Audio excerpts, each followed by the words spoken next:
बहुत यूनिक, बहुत डिफरेंट और मज़ेदार सी चिकन स्टिक बोटी। चिकन स्टिक बोटी के लिए जो हमें इंग्रेडिएंट्स चाहिए पहले हम वो नोट डाउन कर लेते हैं। मैंने लिए हैं यहाँ 2 चिकन ब्रेस्ट के पीसेस, जिसको मैंने इस तरह क्यूब में छोटे छोटे कट कर लिए हैं।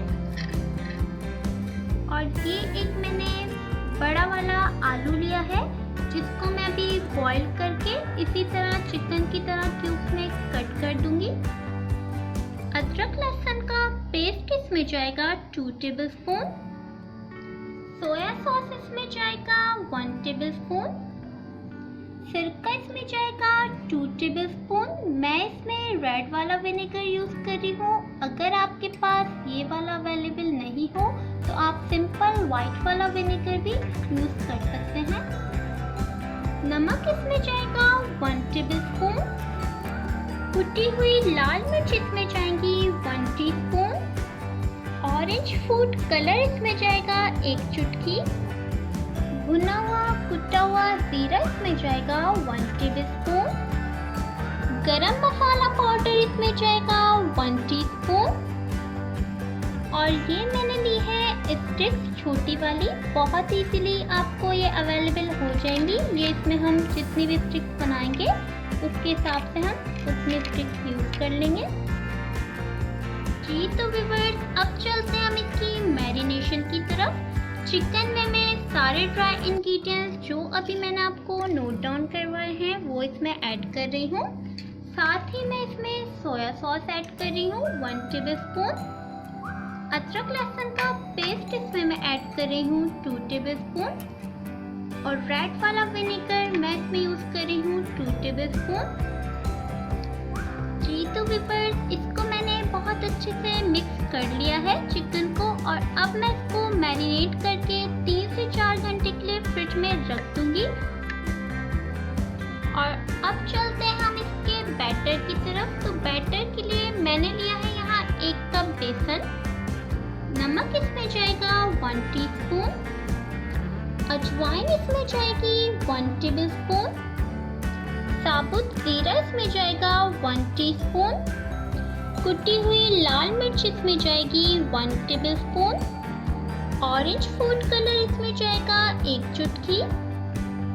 जी तो व्यूअर्स, 1 कप बेसन में ये सारे ड्राई इंग्रेडिएंट्स जो मैंने आपको अभी नोट डाउन कराए हैं ये इसमें डालकर पानी के साथ मैं इसका बैटर बना रही हूँ थिक सा।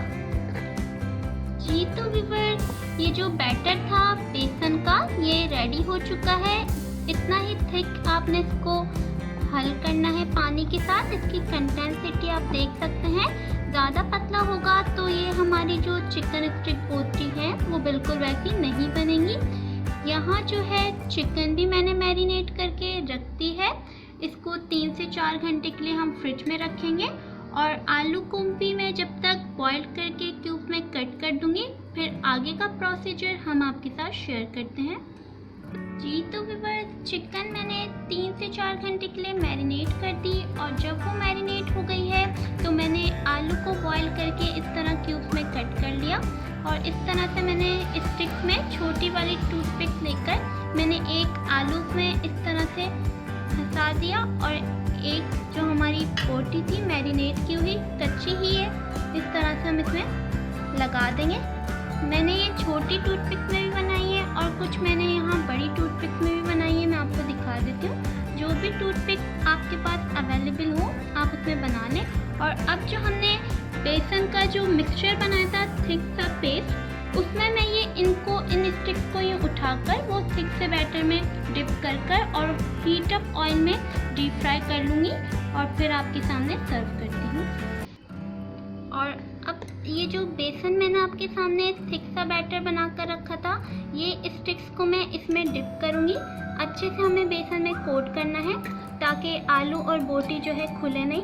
और ऑयल हीट अप हो चुका है, उसमें मैं इस तरीके से इसको डाल के डीप फ्राई करके आपके सामने दिखाती हूँ इसकी प्रेजेंटेशन। तो व्यूअर्स, आप देख सकते हैं मज़ेदार सी चिकन स्टिक रेडी हो चुकी हैं। ये आप देख सकते हैं मैंने बड़ी स्टिक्स में जो बनाई थी ये भी, और ये जो मैंने छोटी वाली स्टिक्स में बनाई थी ये आप देख सकते हैं। जो भी स्टिक्स आपको इजीली अवेलेबल हो आप उस पर ये बना सकते हैं। आप इसको ईट ट्रॉली पे बनाकर ईट ट्रॉली पे रखें, बहुत अच्छी लगती है रेसिपी, बहुत यूनिक है। आप इसको रमज़ान में बनाएं या फिर आप